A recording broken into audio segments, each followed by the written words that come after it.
Dacă ne-ar fi spus cineva înainte să plecăm că una dintre cele mai frumoase zile din Norvegia nu va avea ca vedetă niciunul dintre locurile celebre de pe lista noastră, probabil că n-am fi crezut. Trebuia doar să ajungem de la Lillehammer la Lardal.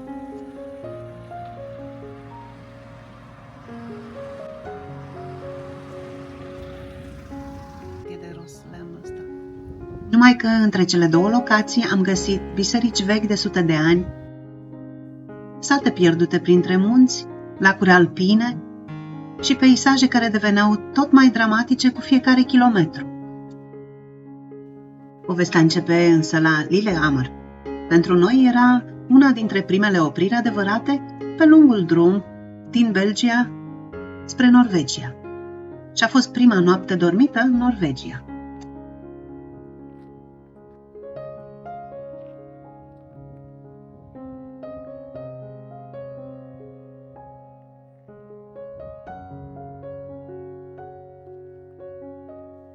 Lillehammer este unul dintre acele nume pe care le știi de undeva, chiar dacă n-ai fost niciodată acolo.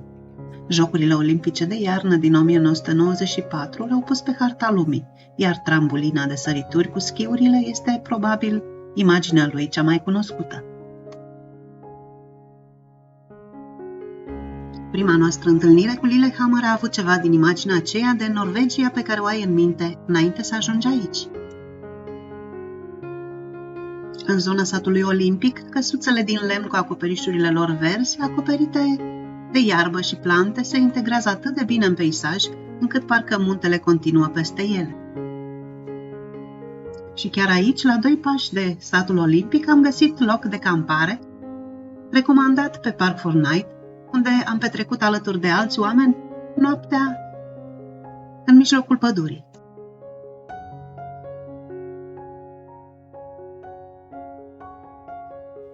Dar simbolul orașului Lillehammer este trambulina olimpică.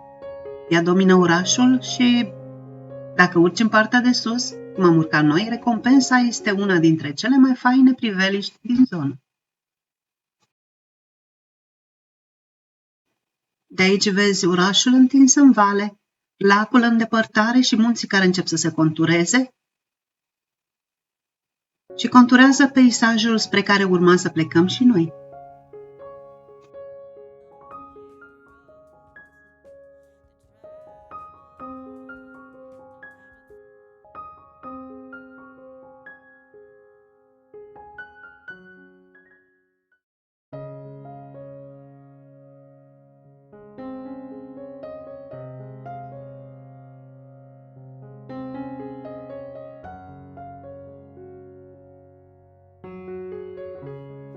Dar Lillehammer nu înseamnă doar jocurile olimpice sau satul olimpic. Am lăsat în urmă trambulina, competițiile și povestea anului 1994 și am făcut un salt mai mare în timp. Am ajuns la Maihaugen, un adevărat sat-muzeu în aer liber, unde casele din lemn, fermele, atelierele și ulițele te poartă prin câteva sute de ani de viață norvegiană.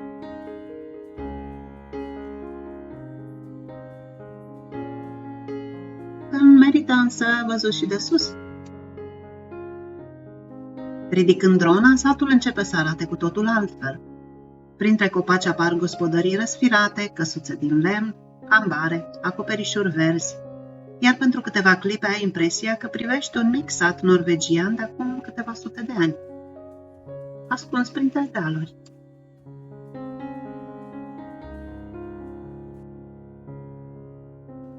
Am filmat locul fără să știm că Maihaugen avea să ne pregătească pentru o surpriză câteva ore mai târziu.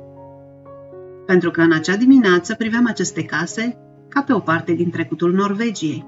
Nu aveam idee că la capătul drumului nostru spre Lardal aveam să întâlnim din nou unele dintre aceste case.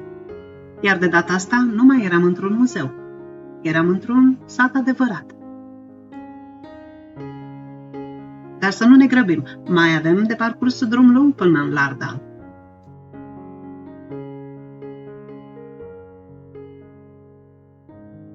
Am pornit la drum fără să știm că prima oprire avea să vină destul de repede. La Ringebu, chiar lângă drumul nostru, am întâlnit una dintre imaginile emblematice ale Norvegiei, o biserică veche din lemn, una dintre celebrele biserici medievale din Norvegia. Această biserică datează din secolul al XIII-lea și este una dintre puținele astfel de construcții care au supraviețuit până astăzi în Norvegia. După casele vechi de la Maihaugen, parcă povestea aceasta continua. Lemnul în nuanțe calde, acoperișurile suprapuse, ca de șindrilă, și turnul roșiatic îi dau o siluetă pe care pur și simplu nu o poți confunda.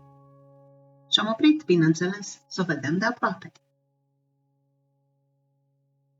Și-am ridicat și drona pentru perspectiva de 360 de grade.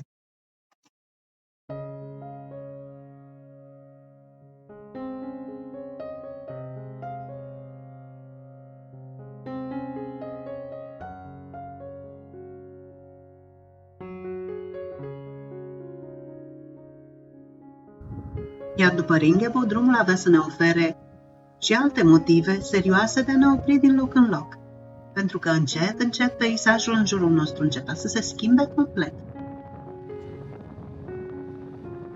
Satele au devenit tot mai rare, munții tot mai aproape, iar șoseaua a început să șerpuiască printre lacuri alpine și peisaje din ce în ce mai dramatice. Au apărut chiar indicatoarele de zăpadă, în mijlocul verii. Stăm că locul acesta arată cu totul altfel iarna.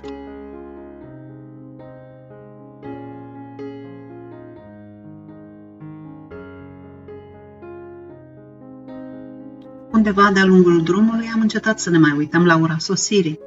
Lardal putea să mai aștepte, pentru că drumul până acolo devenise deja o parte din poveste.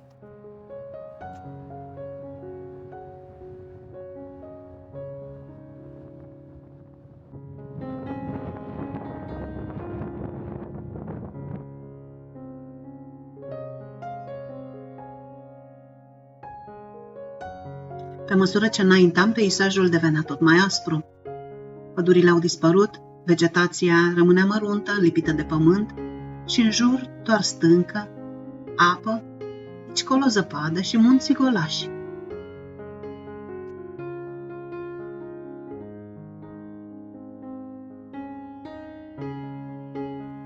E un peisaj foarte auster. Ai senzația că natura a rămas aici aproape neatinsă, iar campărul devine doar un punct minuscul într-un decor uriaș.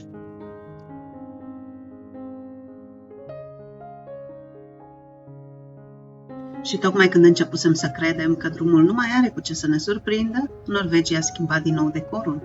Am lăsat în urmă lacurile alpine, peticele de zăpadă și peisajul acela aspru, aproape pustiu, și am început să coborâm. Undeva între munții aceștia ne aștepta Lardal. Vechiul Lardal este unul dintre acele locuri în care primul impuls este să scoți camera. Totul e fermecător, dar după câteva minute, parcă ai doar chef să te plimbi. Peste 160 de clădiri din lemn s-au păstrat aici, încă din secolele al XVIII-lea sau al XIX-lea. Și nu sunt toate perfecte sau lustruite pentru turiști și tocmai asta le dă farmec.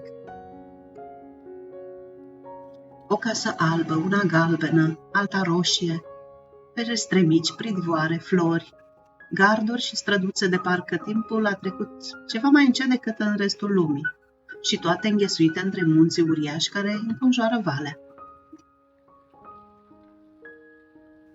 Dar casele acestea au fost foarte aproape să devină doar amintire. În ianuarie 2014, un incendiu uriaș a izbucnit în Lardal. Vântul puternic a împins focul de la o clădire la alta și zeci de case au fost distruse. Iar când ai un sat construit în mare parte din lemn, focul este probabil cel mai mare coșmar posibil. Din fericire, zona istorică a scăpat în mare parte. Printre casele vechi din Lardal am găsit și o clădire care ne-a atras imediat atenția, Lindström Hotel. Și nu este doar un hotel făcut să pară vechi. Povestea lui începe în 1845, când familia Lindström a preluat aici un mic magazin care avea obligația de a adăposti călători. Aproape 2 secole mai târziu, hotelul este încă administrat de aceeași familie, ajunsă deja la a 5-a generație. La sfârșitul anilor 1800, Lardal a început deja să atragă turiști bogați din Anglia, veniți aici mai ales pentru pescuitul la somon. Somonul a adus prosperitate văii, dar povestea lui avea să ia și o întorsătură dramatică. Zona aceasta avea una dintre cele mai renumite ape de somon din Europa, supranumită Regina râurilor de somon. Dar presiunea pescuitului comercial, combinată cu existența unui parazit la populația de aici, aproape că a dus la dispariția somonului. Au urmat peste 2 decenii de tratamente, restricții și încercări de refacere a populației. Și abia în 2017, râul a fost declarat din nou liber de parazit. Așa că, după o luptă de 10 de ani, s-a întors și somonul în râul care a făcut Lardal celebru.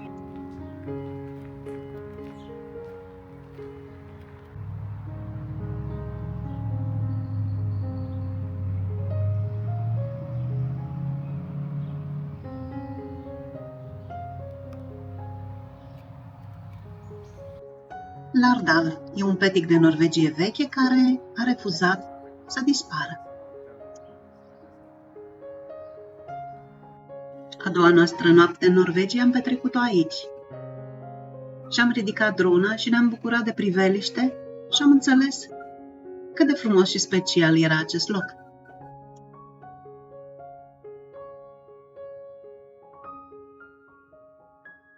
De sus, casele pe lângă care tocmai ne plimbasem au devenit ca niște puncte colorate, ca un decor de poveste.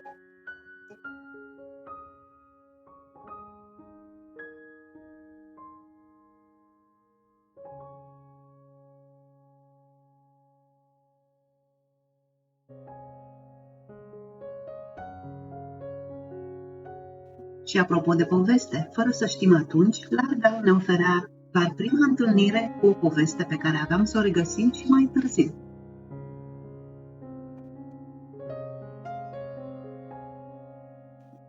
În Bergen aveam să ne pierdem printre vechile clădiri din lemn din Briggen, cu străduțele lor înguste și povești cu negustori, iar în Stavanger aveam să descoperim un cartier întreg cu case albe din lemn păstrat incredibil de bine. 3 locuri, 3 lumi complet diferite și același material fragil, lemnul.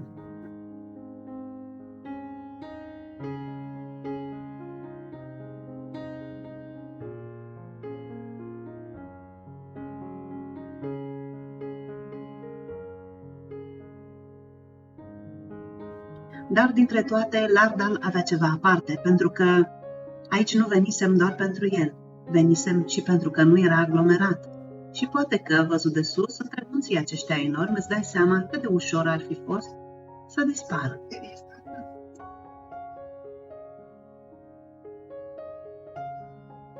Am și o întrebare pentru voi. În care din locurile din episodul de astăzi v-ar fi plăcut să vă opriți pentru o zi?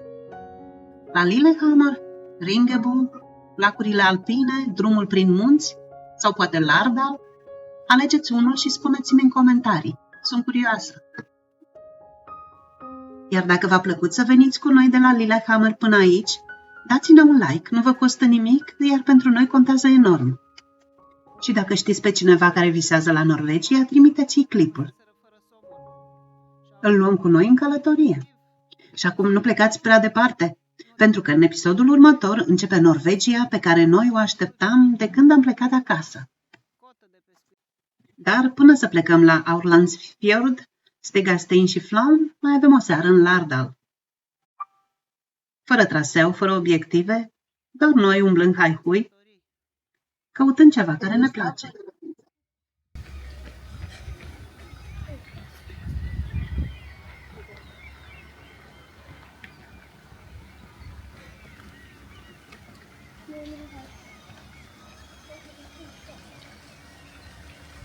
Este altfel de lămâiță, aia era mai mică. Dar oricum, lămâiță la vremea asta, îți dai seama, astăzi este 8 iulie. 8 iulie. Păi de la noi nu mai e din mai, din început de iunie, nu mai știu când.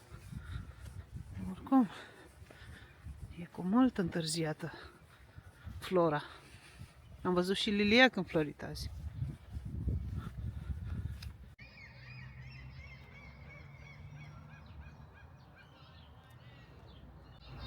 Are una aici. Că norvegienii ăștia super tari la Mașini? raliu. Da, deci nu știu. BMW, nu știu de care va.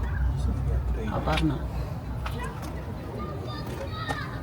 Da, și una frumoșică.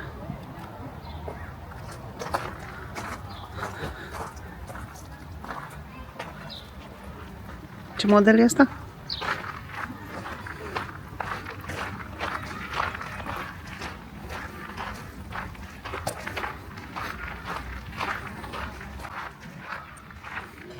E de închiriat. Se închiriază o oră cu 1050 de coroane sau toată ziua cu 4950 de coroane. Adică vreo 100 de euro ora și vreo 45 de euro toată ziua.